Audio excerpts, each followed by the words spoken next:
పాండవులు హస్తినాపురి యువరాజును యుద్ధానికి ఆహ్వానించారు. ఎప్పటికీ నన్ను రక్షించడం మీ కర్తవ్యం కదా పితామహ. నేను జీవించి ఉన్నంత వరకు నా కర్తవ్యాన్ని సదా నిర్వహిస్తూనే ఉంటాను యువరాజా. కానీ ఏ రోజున రణభూమిలో నేను మరణిస్తాను, ఆ రోజు మీరు మీ దండనను అనుభవించక తప్పదు. మిమ్మల్ని మృత్యువు సమీపించే అవకాశమే లేదు పితామహ. మీరు స్వచ్ఛంద మరణాన్ని వరంగా పొందినవారు కదా.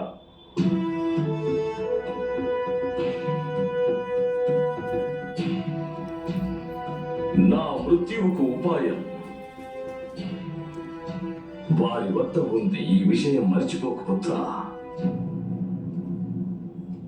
యుద్ధంలో ద్రుపద కన్య శిఖండిని నా ముందుకు వస్తే అప్పుడు నేను నా శస్త్రాలను త్యజించవలసి ఉంటుంది.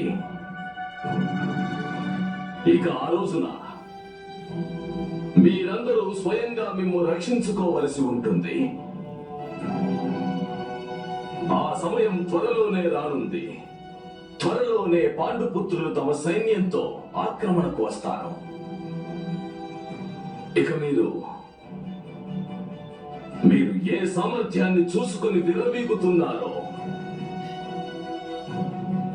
ఆ సామర్థ్యాన్ని పరీక్షించుకునే అవకాశం కూడా మీ అందరికీ త్వరలోనే లభిస్తుంది.